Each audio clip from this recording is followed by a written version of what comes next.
Hi everyone, welcome to the Mind Massage on June 11th, 2021.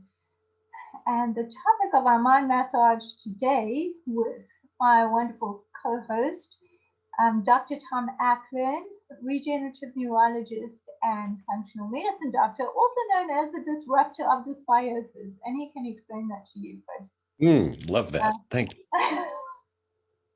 So We're going to have to go. Pardon, our topic is breaking the pattern. That might be a good time to introduce why is the disruptor of dysbiosis. If you're asking me to start talking about it, we may not get to our topic. I'm happy to babble on. The first thing that comes to mind, would you like me to? Oh, why not?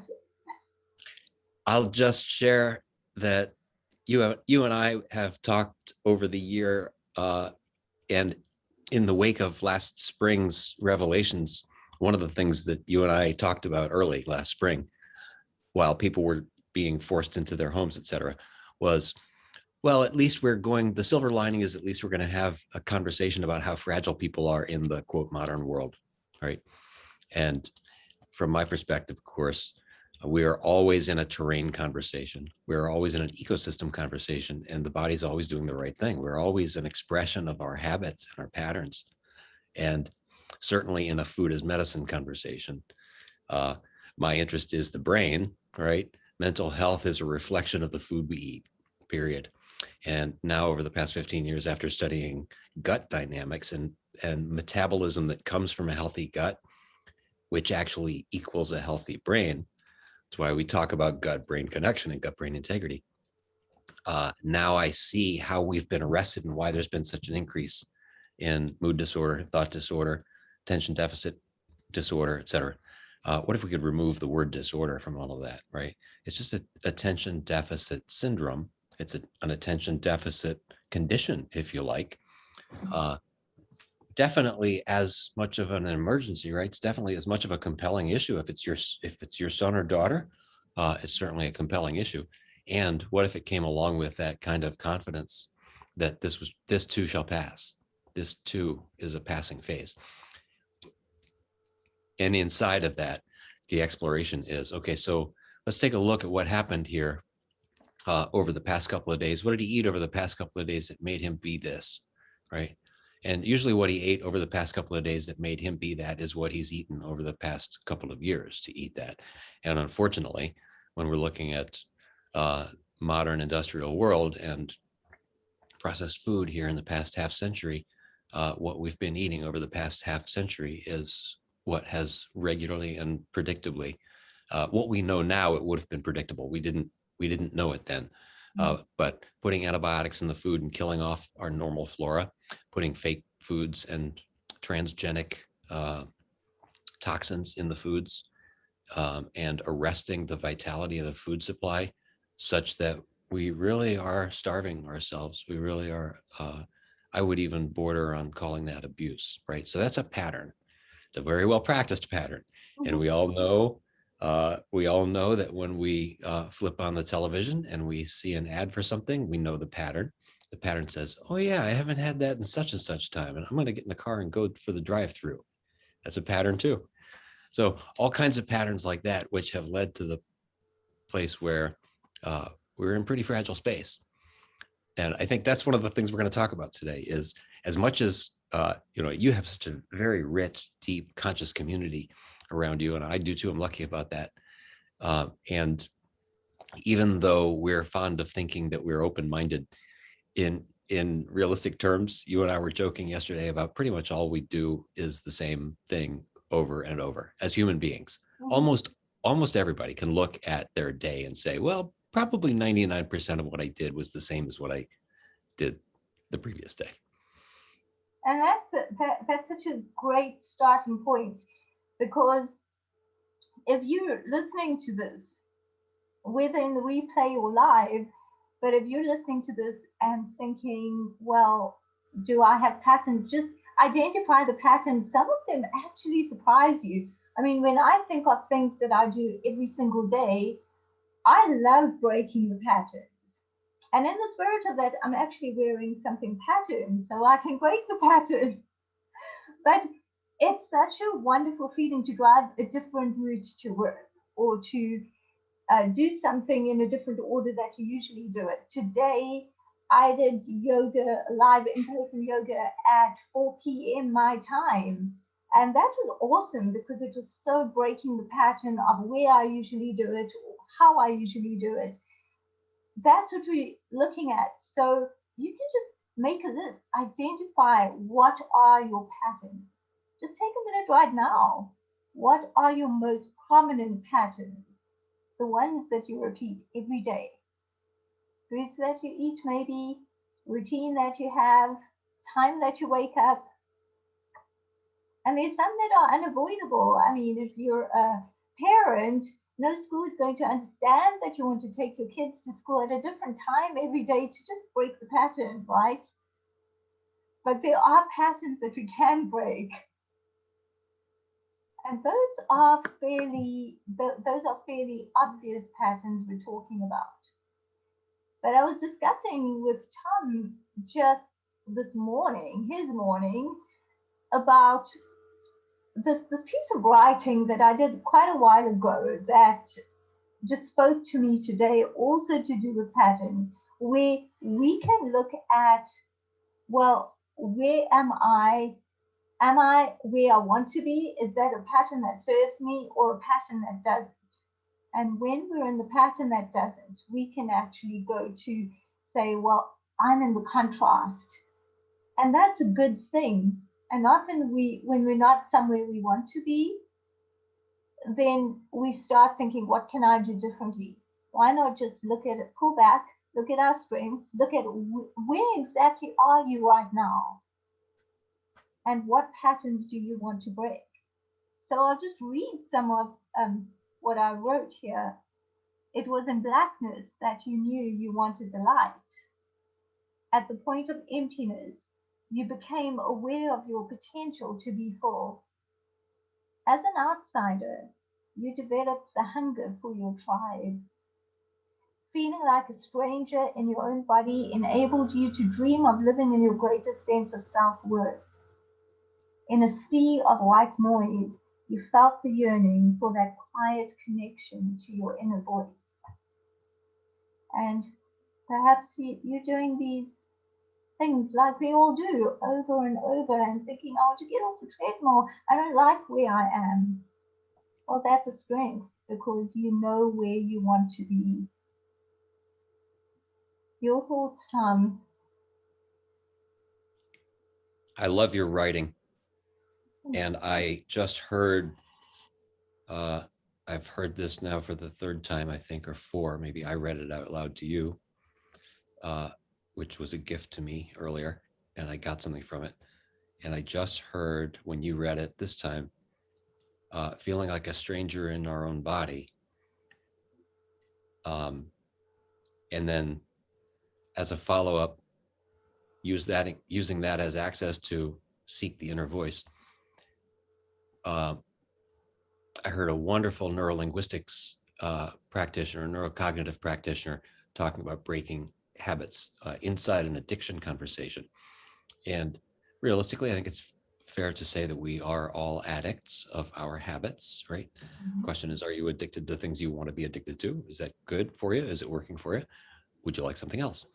And that ability to step away and know that we are almost always outside of our body. The real inner voice of us is outside. So if we can glimpse ourselves, I can close my eyes right now and pretend that the guy talking is the third party, right? And then there is a piece of my awareness that's somewhere else. Spiritual practitioners say go above yourself or go outside yourself, whatever that is, and to look in, right? So I can, quote, look in toward this thing, Mm-hmm. and I can see him finishing sentences in the same way, shrugging his shoulders when he talks, like things like this. Uh, so that's an addiction. That's the being constrained by self. That's the and it's the lack of awareness. Even though we think, uh, think of being in your sweet spot of your athletic practice, whatever that is, and we all know the feeling of having a body that's actually doing what we say, right? Just think of the time where you functioned perfectly and beautifully. And even that is a bit of a constriction, right? That's not the real self. That's the body. Luckily, it's a very trained body, and it's one of the happier times that this body has. But that's still the constricted, and that access. When you said step out of your body as access to inner being, that's for me something that's out here. I can see myself with a little bit extra permission, maybe, to break a habit. And you know, the wonderful thing about that is that it sometimes happens at the point where you feel like you've got no choice. Like we all know we have a choice no matter what. We're either making it, even a no decision is a decision. We've made a decision to keep the status quo. But at that point where you just feel like I can't get up, I'm empty, I've got nothing to give. And of course, we were talking about giving. But if you're feeling like that, we've all felt like that at some time. And that can be the moment that you feel I'm too empty to repeat the pattern. I'm too empty to do anything. But that's what fuels your purpose. Because somewhere you know what you want. If you didn't know what you want, you wouldn't feel unhappy with what is. So because you're feeling empty and just feeling like you don't want to be here in this moment, in this pattern, you know what you want. How can we use that as fuel to get to where we want to be or our purpose? Or can we just accept that and just get up and change our perspective? Because that too is breaking the pattern. Yeah. It may even be that there's no work to do in that space when we really do hit rock bottom and we hit emptiness. And that's the first line of your writing. It was in blackness that you knew you wanted the light, and you wrote an exclamation point at the end of that. That wasn't just a simple sentence with a period. That was, hallelujah, the blackness is here, right? It was in blackness that you knew you wanted the light. At the point of emptiness, you became aware of your potential to be full. As an outsider, you developed the hunger for your tribe. Feeling like a stranger in your own body enabled you to dream of living your greatest sense of self-worth. And inside that emptiness is, there's nothing to fix, right? Because if we do go to a how-to, the parenthetical in that, how do I get out of here, is that there's something wrong, right? That there's something wrong with this thing. And as you just said, what if it's exactly the right thing? What if we could be with that in the moment? That's and we don't have probably, to resist that. that's probably most of our fears, that we don't want that to be the right thing because it feels so wrong. And perhaps all of us can look back. And if you're listening to this and you're thinking, well, I've been the, you're looking back on this time and you think it was just the unhappiest time, it was the worst time, but you also know it was the turning point. Because if you hadn't been there, maybe you wouldn't have wanted the now so much that you were willing to change something, that you were willing to break the pattern, or that you were willing to change your perspective. So we can all look back to some point where we say, oh my, that was actually a blessing. I felt empty. I was at the point where it just felt like it was wrong. And that's the exact point that it could change and that the pattern could break. And I didn't have to do anything to break that pattern. I just recognized that I didn't have to put that resistance to breaking the pattern, because I had no strength to go and put any resistance out. I just left it and decided to float. That's a great point. The resistance itself is also addictive, right? Our habits, they're survival habits. Mhm. We made it this far. Here we are. We've lived our whole life judging certain political perspectives in a certain way, judging certain people in a certain way, finding what we think is a comfortable dynamic of conversation in our family, finding et cetera, right? And but always carrying in the back of our mind all these little questions and judgments that say we're right. We're always right, right? The I don't know that there's any way to get free of that. Mindfulness practitioners talk about letting that little voice go away, but realistically, as we're out there on the planet walking through our day, we're pretty much always right, right? And so we're addicted to those judgments. What you just said gave me the feeling of what it's like to be released from not just the substance. Uh, let's take an alcoholic, for example. It's not just being released of the bondage of the bottle. It's actually being released of the bondage of, hey, I should drink over this. Oh, wow. Doesn't even have to be a conscious thought, right? But the whatever your drug of choice is, and I'm not even saying it has to be a substance, a drug or a drink, but thought is a drug of choice, right? Judgment is a drug of choice. Food is a drug of choice. Sometimes pharmaceuticals are drugs of choice. Um, and it's not even that. It's not even that thing that's the drug of choice that's the problem. It's the mental construct that says, uh, this here now isn't right. I should do such and such in order to make it right. And it's this mental construct that really is the thing to get free of, right? Wow, that's such a huge conversation. The one thing that comes to me is the word trust. Do we trust that we're at the right point, even when we're at the point of emptiness? Do we trust that it's right? And here's an example in my own life.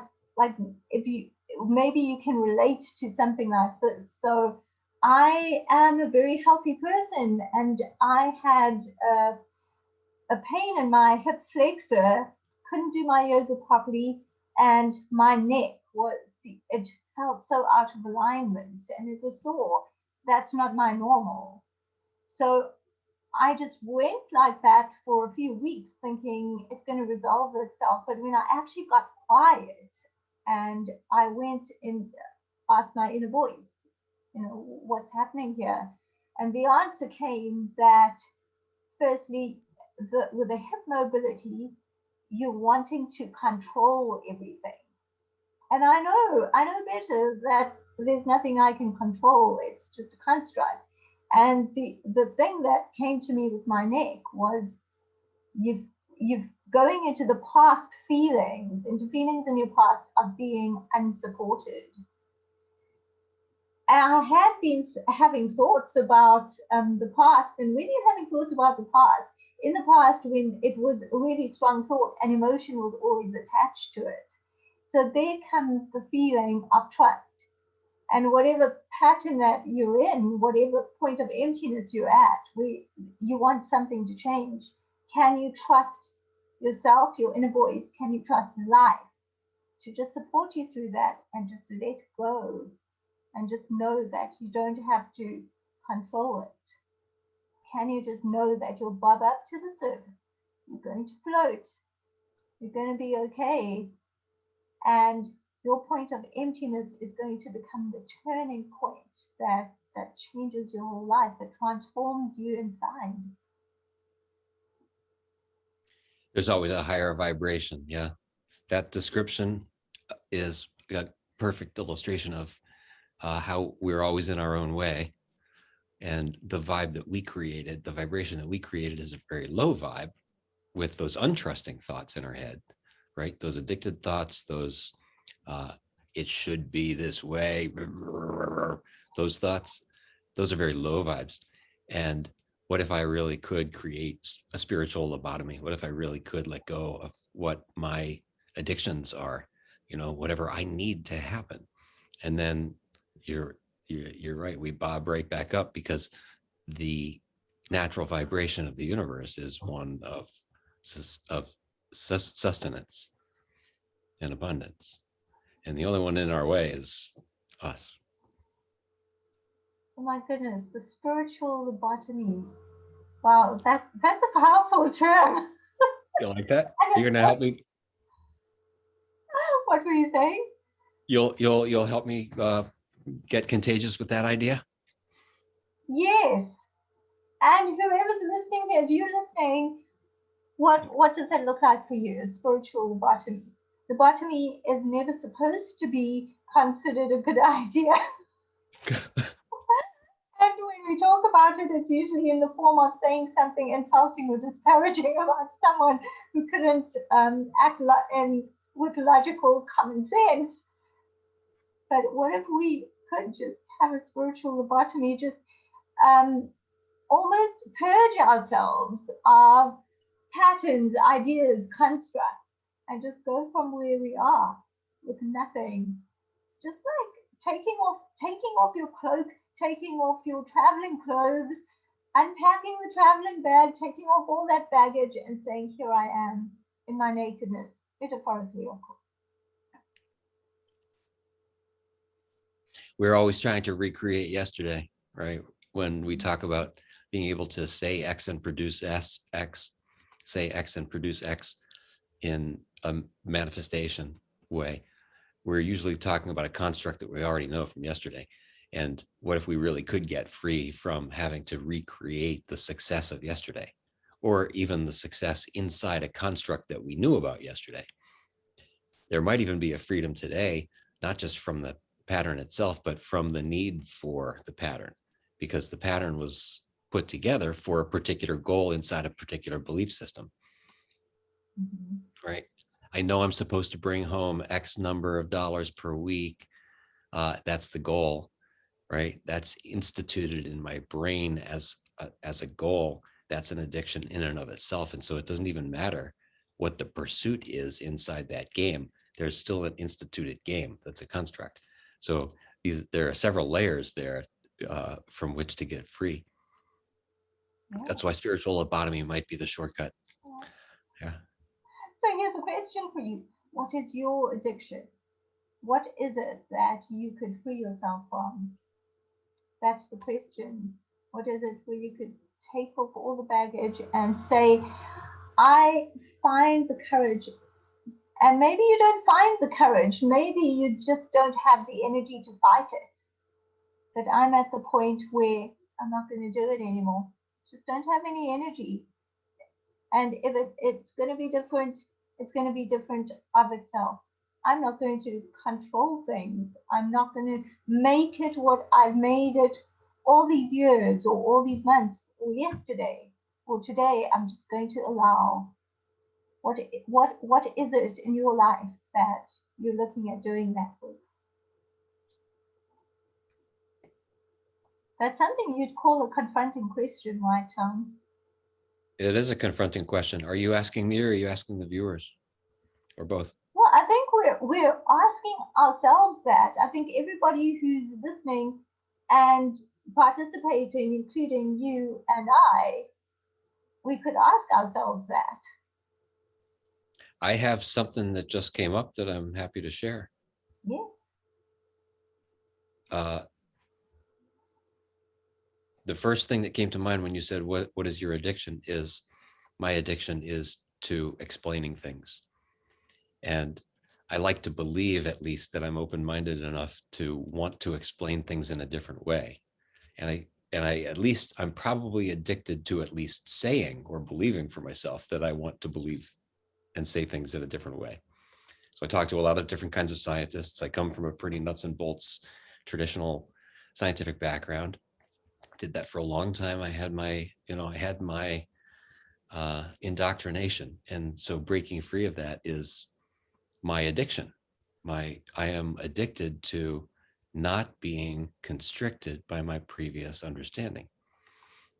But you can see that even that is sort of a way of, one coaching community I know calls it a strong suit, right? I'm good at that. I'm proven at that. That's what I do. I'm proven to myself, that is, right? It wouldn't be a belief that's perpetuating itself if I didn't think I was good at it, right? So it's obviously worked for me on some level, whether or not other people believe that. And I keep going, keep going, keep going. But what if I could let go of that whole thing, find the courage, is what you said, What if I could let go of, I have to explain things in a different way? What if I could surrender the entire concept of, hey, I, Tom, am supposed to explain things in a different way? That's confronting. Like, that's scary for me because it's fun. I, I suppose it's what a heroin addict feels like too. It's fun. That's why we do it, right? It's right. But our ways of thinking are fun, whether we say so or not. It's who I am. It's my strong suit. So yeah, I will live with that today. I'll walk around saying, okay, what does it feel like to actually not say, I want to say things in a different way? I imagine what comes up with those kinds of thoughts. I mean, I have what I would call addictions to um, doing things in a certain way too. And what would happen if I just stopped wanting that? If I could just be, what would come out of my mouth that I didn't even plan? And you and I both know that a lot of times we don't plan. Even on my massage, we don't plan, and the most amazing thoughts come to us, the most amazing ideas.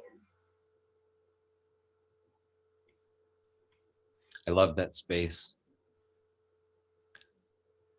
I also like the idea of giving people the space where that in itself is not just a possibility, that is a promise. That is, call it a graced reality. It's almost as if you can't not evolve in reality, right? Mm-hmm. You cannot not be something different tomorrow.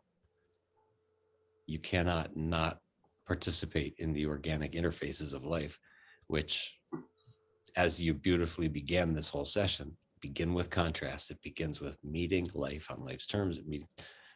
That could be at the cellular level, at the mechanical, at the chemical level. It could be at the social level. We meet. There is a contrast. There is a merging. There is a becoming, and we emerge as something else. You can't not do that. There's no such thing as failure. There is no such thing as not going forward. But we have all kinds of names for the going forward inside our addiction constructs. We have all kinds of names for those things that look like bad or failure or shouldn't happen or things like that. Well, and like you said, if we can't do anything but go forward, we don't have to control the fact that we want to go forward because it's going to happen of its own accord. We just have to be there, present in the moment. And whether we like it or not, when that is our deepest intention, we're going to do so much more than we planned when we decided to control, when we decided to break out of this pattern, when we were addicted to doing things a certain way. Whatever the case is, whether you're empty or whether you feel that I'm doing something that works and I don't want to change it because it works for me, no matter what, you could just let go. And in that moment, and I remember you said the rest of what I'd written that I was reading to you. Um, in that moment, you discover a lot of things, and what other people get from your evolution is so powerful. The truth is that you blaze the trail, and every footprint bears testimony to your courage, determination, and resilience. Because of you, others are able to see the light beyond the shadow and imagine a world that they are yet to create. Because of you, they will take the first step and know its significance. And just Beautiful. that, just that, I think we don't have to do anything. It will come. Yeah. Just go and float, right? Whether it's It's in such a mind or beautiful passage. Thank you for taking the time to write this and to create and to share it in the first place. I think that's such a huge piece of artistic self-expression. It's one thing to create in our corners, and we all have our ways of doing that, and it's a very courageous and generous act to be able to share your gift and what you've created with people, and this is incredibly valuable. It's permission to be irrelevant. It's permission to be, when you write, because of you, others are able to see their light beyond the shadow and imagine a world that they are yet to create. Because of you, they will take the first step and know its significance. And I'm feeling what it feels like at the core. Because of me, people will take their first step and know what that step is, the significance of it. Yeah. And it's not like I have to do anything. It's because of me, right? It's almost permission to be fully relevant at the same time and not have to do anything. Mm-hmm. And I think that's what we're all looking for, is how do we be part of, right? How do we be impactful? Yeah. And that's a great feeling, to know that who I am inspired somebody to take an action that they realized was valuable for themselves. So I think that's what you gave me this morning. Thank you. And when I was thinking about that, you always have a saying, you always teach that the body is always doing the right thing. And we can do this in mind, but we can do this in body too. That you don't have to control. We're always controlling. We want to control with the body. People want to control with pharmaceuticals. I want this to be like that, therefore I will make it like that. And it just ends on a note where they're not going in the direction they want to. There was so much control. But when you just let the body do the right thing, you just allow it to do that and have that trust that it's going to come back to center, and you just have to give it the space and the time and allow it to do that.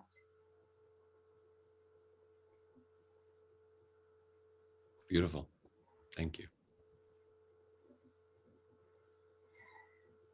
And that was a great first segment. I know Tommy was saying this morning that this is a 2-segment conversation, which it really is. It's so big.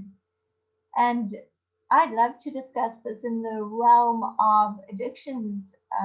We all have addictions. That is a very deep and relevant conversation for all of us.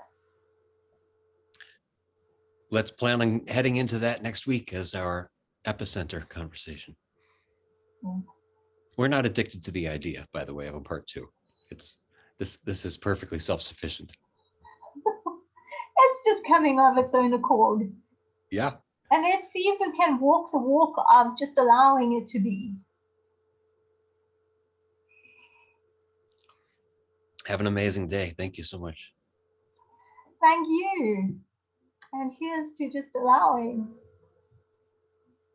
Bye.